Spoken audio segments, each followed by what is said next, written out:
আসসালামু আলাইকুম সুপ্রিয় দর্শক। আশা করি সকলে ভালো আছেন। আলহামদুলিল্লাহ আমিও ভালো আছি। প্রিয় দর্শক, আজ আমি আপনাদেরকে তৈরি করে দেখাবো পাকা আমের ললি আইসক্রিম। এতটাই মজা যে আমি বলে বোঝাতেই পারবো না। নিজের কথা নিজের বলতে খারাপ লাগে, কিন্তু না বললে আপনাদেরকে বোঝাবো কিভাবে বলুন? তো এত মজা ছিল, মোল্ড আউট করে আমরা ২ জনে ৬ টা আইসক্রিম খেয়ে নিয়েছি। তাহলে বুঝতেই পারছেন কতটা মজা ছিল।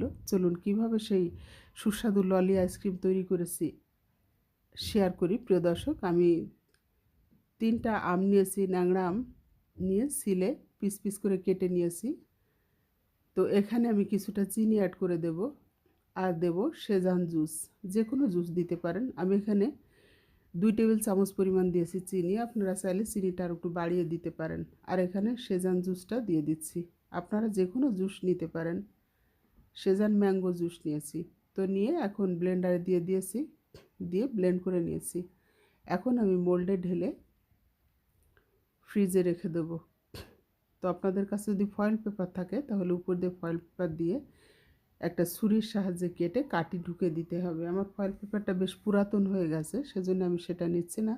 তো ফয়েল পেপার না থাকলে আমার মতো এরকম খাতার একটা পেজ ছিঁড়ে নিতে পারেন উপর দিয়ে দিয়ে এইভাবে কাঠি ঢুকিয়ে।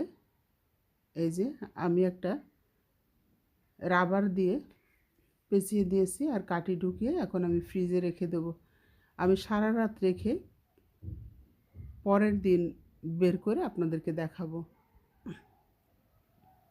তো এই যে কাঠিটা একটু এক সাইডে হয়ে গেছে, সেজন্য আমি আরও এক জায়গায় ছিদ্র করে নিয়েছি আর কাঠি ঢুকিয়ে দিয়েছি। এখন সারা রাত রেখে দেবো, দিয়ে আমি পরের দিন দুপুরে বের করেছি। এখন আমি মোল্ড আউট করে আপনাদেরকে দেখাচ্ছি। এই যে উঠছে না, তার মানে কিছুক্ষণ অপেক্ষা করতে হবে। তো এখন আমি উঠে দেখাচ্ছি।